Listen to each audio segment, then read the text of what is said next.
What's the hardest feedback you've received about yourself as a leader, and how did you address it? Being a young founder and first-time founder, actually, of the company, which with traction, with growth, with a team, put me through a lot of learnings, Sure. failures, and challenges. I would say constant. Well, how you handle it, you you deal with it. You deal with it. Yeah. You reflect on it, and you try to be objective. You try to be not too harsh on yourself as well, Mhm. because it can put you down very Yeah. badly. But yeah, you detach yourself from the emotions. You analyze the situation. You see what can be done and how this can be resolved, and you act on that. So you build an action plan and you do one thing at a time. So I think this is the answer. Hello, everyone, and welcome to the Business of Learning podcast. My guest here today is Gene Kamenez, who is the CEO and founder of UXL. Gene, welcome. Yeah, thank you. Hey everyone. Thank you, Joao, for having me here, and I'm excited to share uh, my insights and thoughts with you.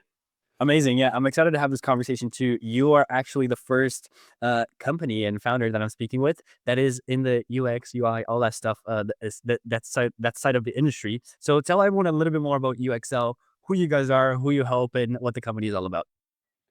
Yeah, UxcelL is interactive education platform for UX designers, and not only the UX designers. Actually, we have a lot of folks who are outside from design who are learning UX design skills. So basically, in short, we are Duolingo for UX design education. We're taking a bit different approach from all the traditional learning platforms where you have long courses, like some outdated approach. What we do identify that people right now have a very little attention span, like a goldfish attention span. So we do reinforce the learning with a lot of gamification techniques, and also the learning itself is very well structured. It is digested for you to consume in just Mhm. like 5 minutes a day.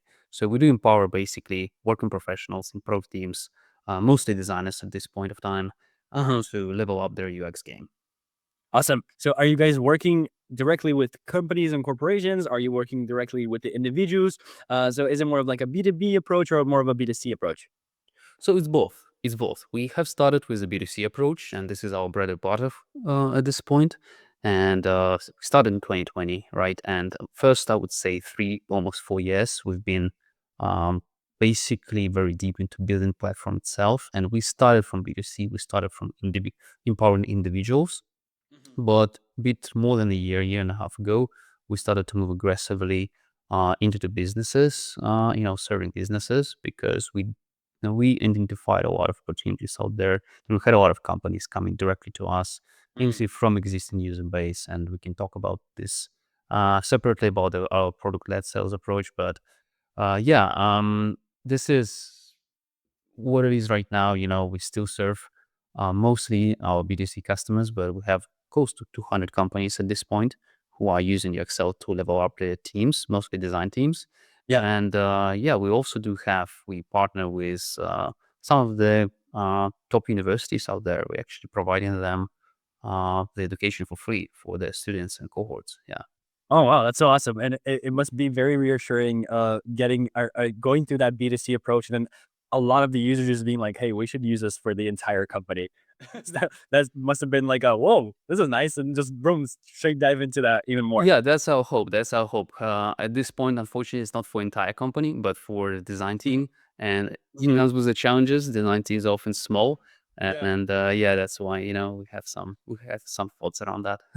100%. And has that now turned into, it sounds like it has turned into a huge opportunity for you guys to start going more on the B2B side of things, as you mentioned. Um, how has that transition changed your perspective into, okay, we have two sides of the market, maybe our bread and butter, but also this side that has a lot of opportunity and is also a side that we can pursue. So how are they different in the terms of how you approach them, I guess? Yeah, that's a very big question. So the B2C is pretty straightforward. Yeah. It is subscription based service, right? Think about it as Spotify. As long as you pay, you have unlimited access to everything on the platform. You can Mhm. consume all the courses. You can consume all the new content. You can earn certificates.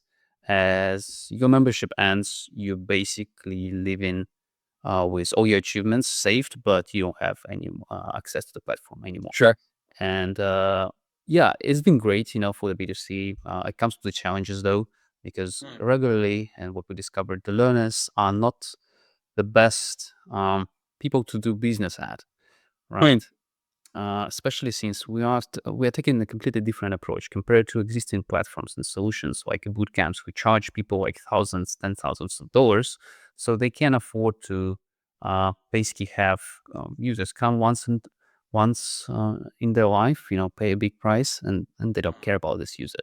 We do hear about our users, and we do basically try to give them not only one time off education, but ongoing upskilling platform so Mm. that they can kind of continuously make progression within their careers. Mhm. Yeah, so that's I would say some of the things we do for the business for the B2C segment of our audience, and yeah, if we're talking for B2B, yeah, it's completely different, right? But Yeah, if you you mentioned, and sorry to interrupt you, but you mentioned, as you started, like, diving over to that other side of things on the B2B, you saw a few gaps and things that are, like, are perfect opportunities for you. So, yeah, I would love to hear, about that as well. yeah, absolutely, absolutely. So yeah, B2B is coming from the need for upskilling their workforce, right? They have a clear business need, they have clear requirements, and they have a lot of challenges. And the managers who come to us, and often design managers or product managers, they come into us with this saying, like, "Hey, I need to upskill my junior talent. I need to Mhm. upskill my entire team on some specific things like accessibility or service design, something like that." So Yeah. they do so the businesses are not in most often not from like looking to upskill people from 0 to 1, which the most platform right now offer, but they do look for continuous upskilling because it's Mhm. assisting the workforce, it's help on your day-to-day work. I mean, there is a lot of benefits coming uh, when you basically empower your workforce to learn and basically learn better skills. Uh, Yeah. so yeah, you know the challenge they do have, though, is and why they like UXL very much is that nobody has time in the day-to-day work. Nobody has time to consume a lot of learning materials, and Mhm. why a lot of programs fail, and they have like I think industry average, like the course completion rates for all these traditional platforms are like 8, best chance 15%, Yeah. and ours are like 50 to 70% for the self-paced platform because we do understand how to educate on the day-to-day work, how not to Mhm. disturb the schedule. We have the mobile app, we release the Slack app. We do everything we can to push this learning to help you learn within your work without distracting Mm. you and still making progress. Because what team come to us and say like, hey, yeah, I want to introduce something like that, but like I literally have zero time. I'm a Yeah. manager. I already stretched too thin. I have no time for training, etc. And UXL for them becomes a very great tool to empower Mhm. them as the managers as well as the team to continuously grow and learn with all the things which comes from the platform for reporting, management of the talent, management Mhm. of the learning material. So they find it very very great Mhm. to empowering both managers actually and the team. And Mhm. it's a bit not straightforward how to measure results of the training. It's a bit longer term investment, but we see more and more, teams and organizations investing in that, Mhm. especially with all the AI advancements, right? Yeah, It's, and I find it so interesting that you mentioned how, because this is, like, always a recurring issue in pretty much every business ever, which is we don't have any time. So how are you able to fit into a solution into that time? Which sounds like you guys have pretty much crushed it. So my question is, how have you been able to do that? Because it's so interesting to hear, um, a platform that is allowing a high level of upskilling for these individuals who are looking to improve, but also have to do it in a I would just call it a time constraint, right? So how do they fit that into their schedule, and how have you guys been able to create something that allows that to happen as opposed to having to sit through a 4-hour training course and go through it over and over again, which they can't do. right. So yeah, I think it all comes with the format, how Mm. everything's served on the UXL, and UXL is not just courses; it's a complete ecosystem. Of It's course. not only about learning about courses. We do have hands-on projects where you can Mhm. do some actual work. You can have peer feedback. You can have mentor-led feedback. We Mhm. do have a pretty robust assessment engine, which you can apply Mm. the platform and you measure your skills. We give you a recommendation, and every month or every couple of months, you can remeasure your skills. You can see how you improve. You can take over a new recommendation. So this is like ecosystem kind of supports that. Uh, Mm. so we don't just dump on you like, okay, this is 10 courses you need to complete, Yeah. you're done. So we don't Yeah. do this.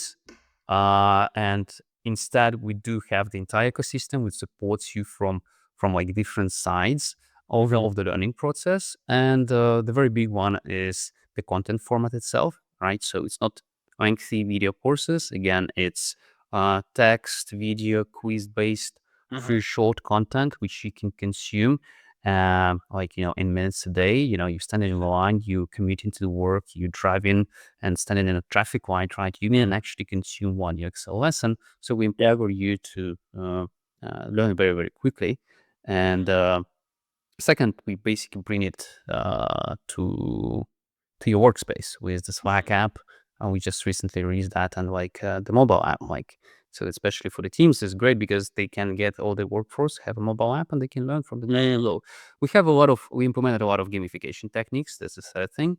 And I mean, this is the industry, I would say, standard right now. Like Duolingo define that in terms of the league, the Yeah. push, like hey, you're doing great, you're doing that. I mean, it works and it's empowering self runners because again, we're not a boot camp. We don't have anybody who gonna hold your hand and Yeah.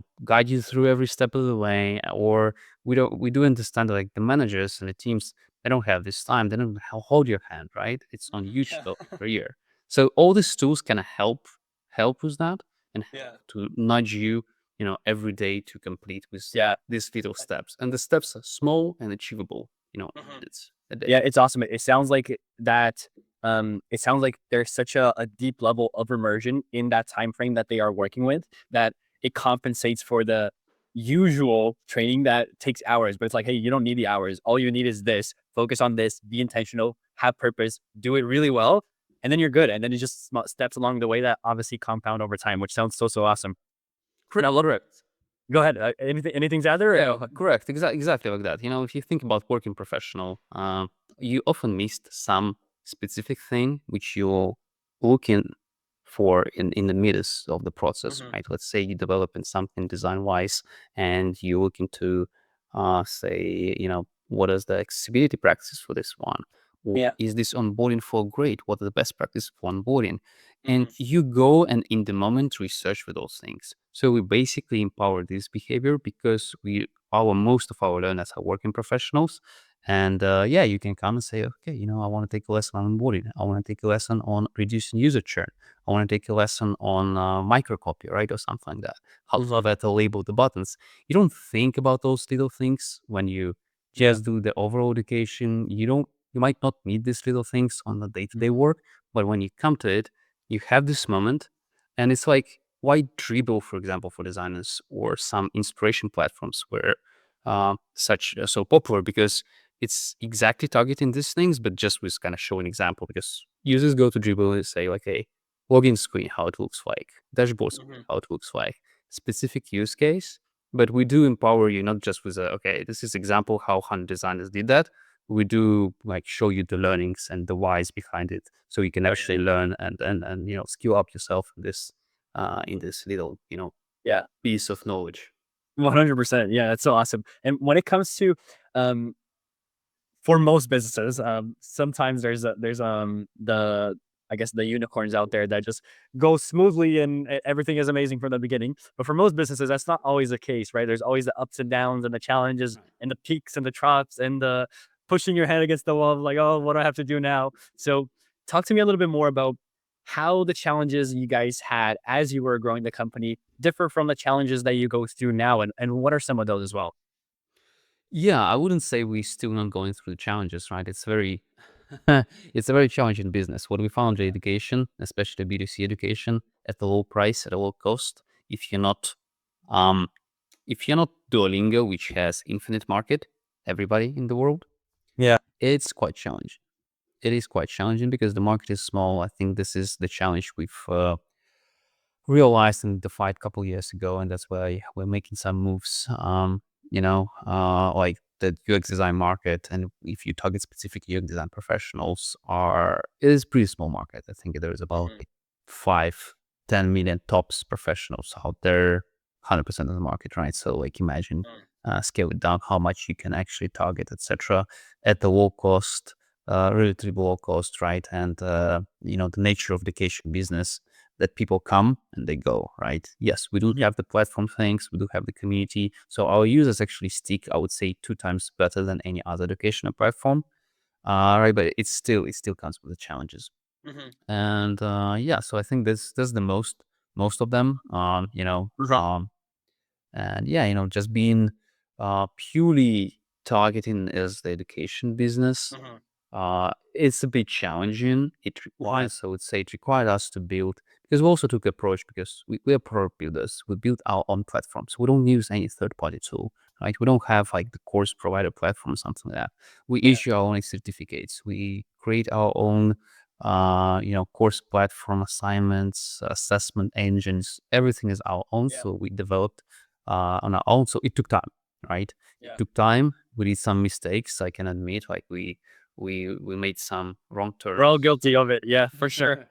Yeah, so I would say that. So I think we are in a much better shape right now, and Mhm. we're trending pretty well up, and we Yeah. identified and we kind of having a very good idea Yeah. how to face those challenges moving forward in the next couple of Yeah, years. and it sounds like I guess that B2B, not transition, but that B2B increase was a perfect segue for you guys of like, hey, there's such a challenge on the B2C side of things. How can we improve the business, keep Yeah, everything growing, but also merge that over, which it's everything that you explained a little bit earlier. Which now that the pieces of the puzzle are getting placed in my head, so yeah. that makes a lot of sense.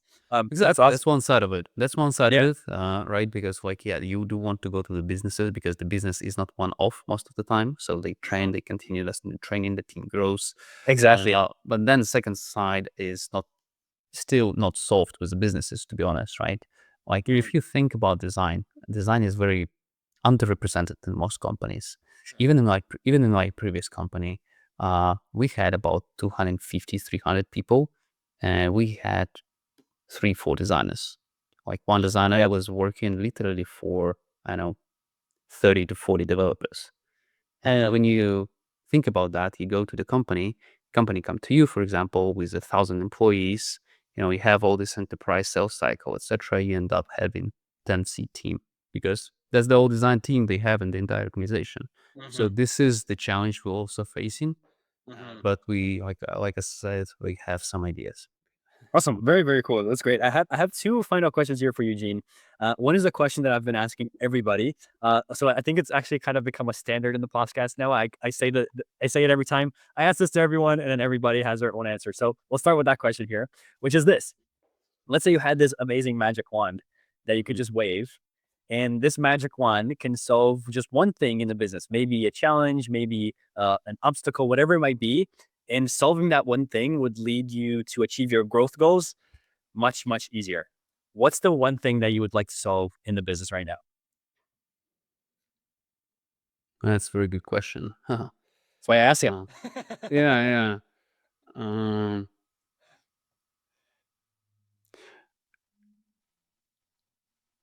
yeah, I would say uh, hmm, the market expansion. That's Mm, my thing, right? The marketing and associated with that market expansion and associated marketing with that. That's mm, what I would say. Yes, or B2B sales, but mm. I wouldn't say it's a major Sure. content. Can you tell me a little bit more about the market expansion or what you mean by that then? Yeah, like to the point of UX design marketing being a bit challenging, right? So we do making some steps right now to expand the market and target more professionals Mhm, within the organization specifically. So product team professionals. We do have messaging about like, hey, and we have actually a lot of teams who come to us with not just getting their design team on board, but with product managers, sound mhm, developers, and QAs, upskilling them at UX. So basically, ensure that, right? So we want to expand within organizations and bring more of their teams on board. Yeah. For that, we have to do a few things on the product side, more content, some of the things we need to do in the product. But of course, the marketing will be crucial. A key part of that. So that Yeah. one would go that way. That makes sense. Awesome. Cool. Thanks. Thanks for asking that one. And then the final question here that I have for you, it's actually not a question from me. It's a question from my last guest to you, Alright. and they had no idea who you were. All So, right. are you ready for the Sure. question? Yeah. I think this is. I, I, I've seen this one in the Diary of the I've CEO. stolen it. I've stolen it from Stephen Bartlett from Stephen Diary of a Bartlett. CEO. Yeah, Yeah, perfect. yeah. It's such a great section. I was like, you know what? I'm just gonna humbly grab that for myself as well because I think it's Yeah, such a good idea. physical one. Yeah.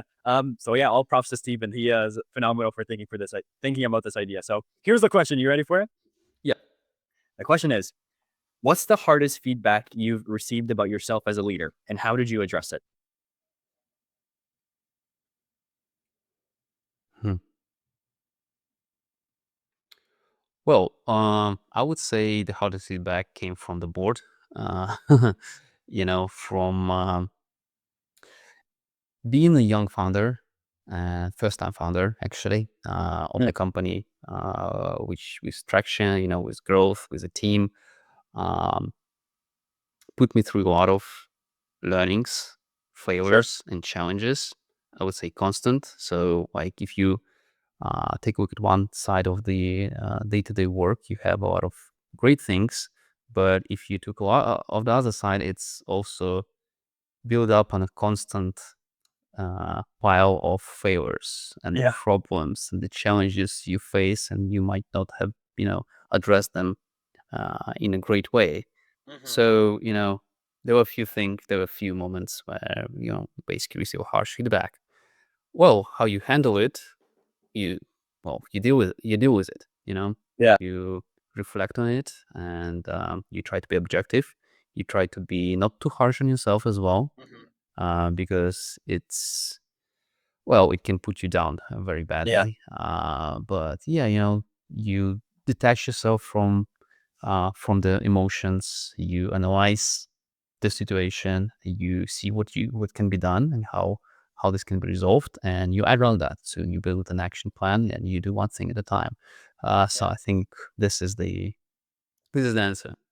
Awesome. Very, very cool. And that remind your explanation there reminded me of a quote I always like to be reminded of, which is winners fail way more than losers do because there's so much learning and failing and Exactly. failing and learning and fail and learning and failing. While the losers, they just don't even try, so they never even fail. So we'll put ourselves on the on the other end of the spectrum, fail as much as we can, learn as much as we can. But I really like Okay. your advice, just detach it and be objective from it. I like that. Awesome. Well, Gene, thank you so much for your time. This has been such a great conversation. Where should people go if they want to learn a little bit more about you or a little bit more about UXL? Yeah, go to uxcel.com. So it's Uxcel, you becoming better. Uxcel.com. And yeah, you can take a look at what we offer, join the platform. You can explore for free. There is no credit card, no payment required. Explore as much as you want. And if you like it, you are really welcome to become a member of the platform and level up your UX game. Amazing. I'll leave everything down here below in the description. Thank you so much for your time, Jane. Yeah, thank you. Thank you, John. And thank you for having me. Thanks, everyone. Thank you.